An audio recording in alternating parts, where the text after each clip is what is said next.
Hey everyone, it's JC. Welcome back to the Ink on 3 blog. Today I'm making a street art graffiti inspired card using the Ink on 3 Knockout Nibbles stamp and die set. I went to a local art show before making this card and I was inspired by local and worldwide street artists to create something graphic and with an interesting composition. With that being said, this card isn't going to be complicated to make.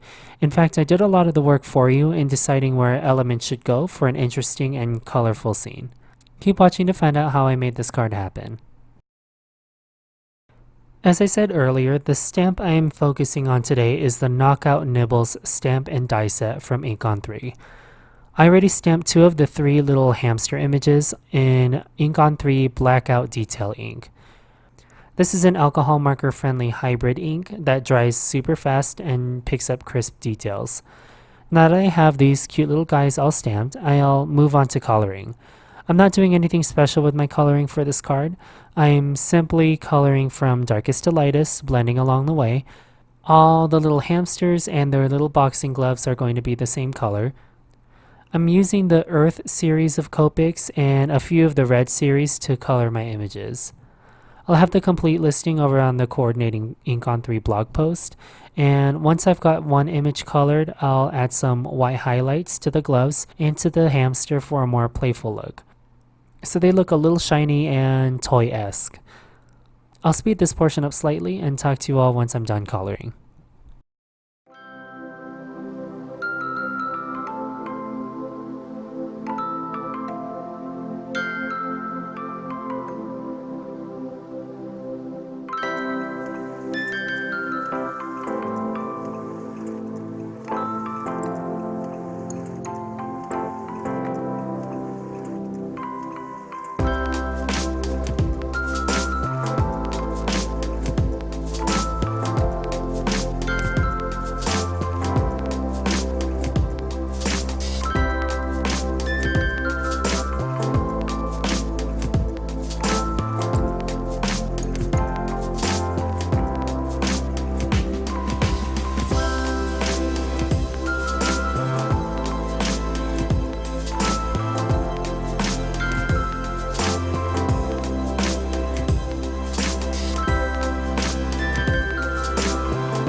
Now that I'm done coloring all these little fighters, I'll move on to adding another graphic element to this card.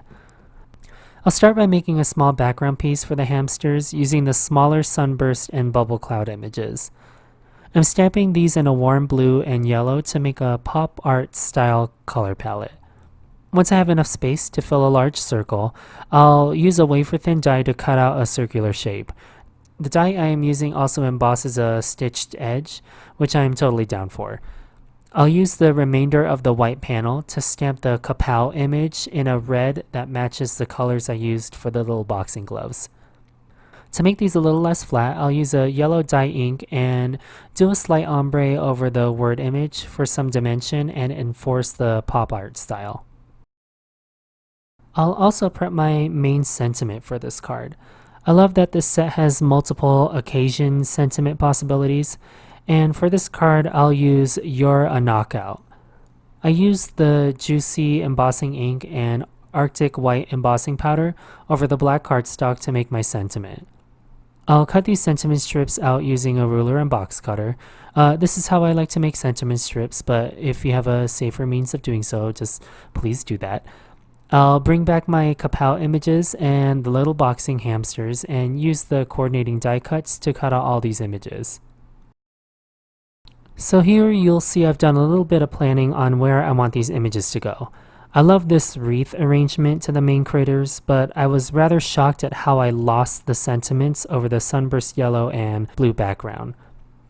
So I'll diffuse the background a little bit by using the next size down circular wafer thin die to cut out a piece of vellum. I'll set this aside and begin the assembly of the card. Off camera, I made a panel with black splatters on top of white cardstock. Before I glue down the wreath of warriors, I'll add a bundle of black and white baker's twine to help break up the symmetry of the colored hamsters. And after gluing those guys down, I'll add the yellow and blue sunburst panel a bit off center to the wreath image. I don't want this card to be so symmetrical, it's supposed to be playful and fun.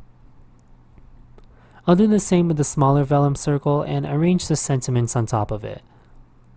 I've raised the sentiments on black cardstock on some foam squares so it doesn't get lost among the mess of hamsters. And that finishes this lively card using the Ink on 3 Knockout Nibbles stamp and die set. The nice thing about this card is if you're inspired to try this for your own projects, the color palette can be manipulated for your recipient. You can easily change the gender of this card if you wish. For a complete listing of the Ink on 3 products used and other materials, head over to the coordinating blog post linked below. Some of these links may be affiliate links, so I appreciate your support for my channel. Hey, thank you so much for watching my video. If you like what you've seen or would like to share your own Ink on 3 project, make sure you tag Ink on 3 over on Instagram. Make sure you like this video and subscribe for more content from me, JC. And as always, I'll talk to you all very soon and have the best day.